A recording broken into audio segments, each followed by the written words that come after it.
The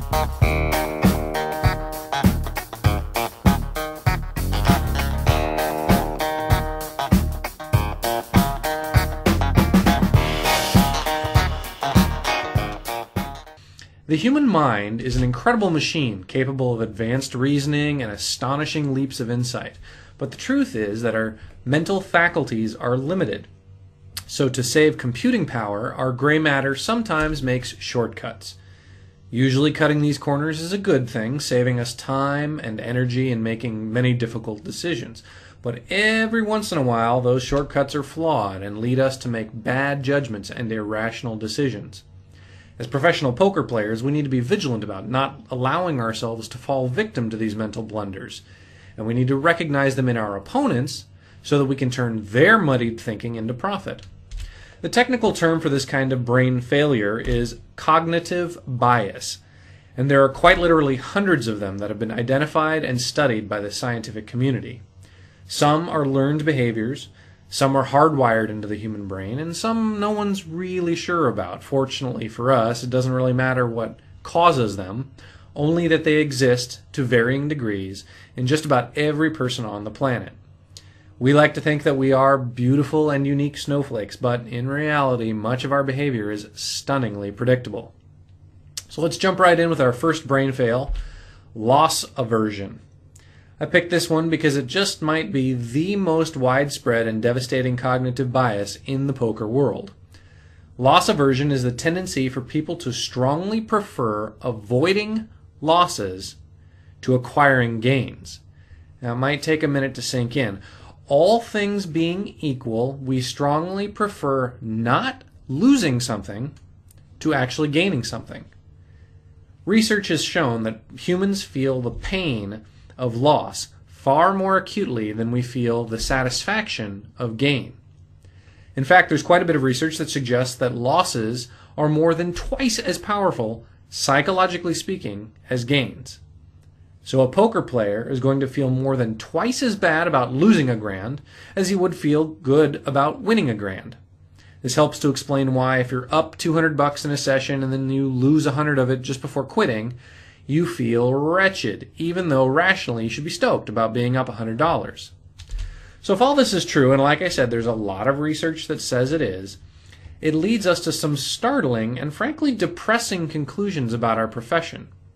For the sake of argument, let's simplify and say that every dollar won equates to 1 happy point, and that every dollar lost equates to -2 happy points. This is actually a conservative estimate. I mean, in truth, it's probably more like -2.5 happy points, but this will help us keep the math simple. So if we compare the hypothetical earnings graph of a break-even poker player with his hypothetical happiness graph, we see that he actually spends his entire career miserable. Now, this graph could also easily represent the result of all coin flips, regardless of whether or not you're a winning player. Monetarily speaking, coin flips are always going to be an EV-neutral situation. I mean, sometimes we're a slight favorite, sometimes you're a slight dog. But even though our coin flip results are static, the pain we feel from the times that we lose the coin flips outweighs the satisfaction we get from the times we win. This helps explain why everyone thinks they lose more coin flips than they win, because based on the emotional results, we are losing more than we gain. Now, let's look at the earnings graph for a successful player who, on average, wins twice as much as he loses. The winning player is actually happiness neutral. Now, I just made this term up, but it doesn't matter. It's a very serious reality for anyone thinking about spending the rest of their life playing poker.